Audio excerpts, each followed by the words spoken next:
میرے نبی صلی اللہ علیہ وسلم نے ارشاد فرمایا، نوجوانوں ذرا غور کرنا، میرے نبی نے ارشاد فرمایا صلی اللہ علیہ وسلم، جو شخص کسی پر غصے ہو جاتا ہے، کسی سے بدلہ لینے کی بات کر رہا ہوتا ہے، غصے اور جلال میں آ جاتا ہے، وہ بندہ اس پہ زیادتی کر کے کھڑا ہوا ہے اور یہ غصے میں ہے اور اس پر قادر ہے کہ اس سے بدلہ لے،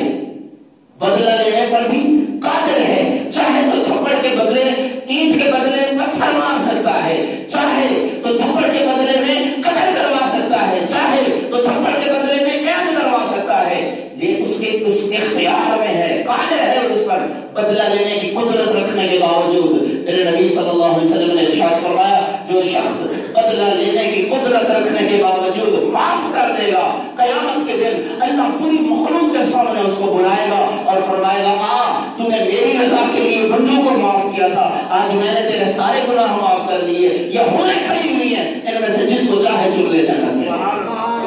یہ انعام میرا رب عطا فرمائے گا معاف کرنے کا۔ اور ہم نے سمجھا ہے کہ بس یہی جو کچھ کرنا ہے کر لینا ہے،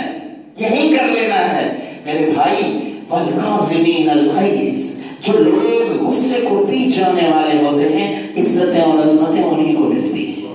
عزتیں اور عظمتیں انہی کا نصیب ہوتی ہیں۔ اس دنیا میں بھی عزتیں اللہ دیتا ہے، اس دنیا میں بھی۔ میرے نبی صلی اللہ علیہ وسلم، صحیح حدیث، میرے نبی صلی اللہ علیہ وسلم نے ارشاد فرمایا، من تواضع للہ فقد رفعہ اللہ، جو اللہ کے لیے عجزی اختیار کرے گا، اللہ اسے دونوں جہان کی عزتیں عطا فرمائے گا۔ ہم نے سمجھا ہے ہم اپنے زور بازو پر عزتیں کروا لیں گے،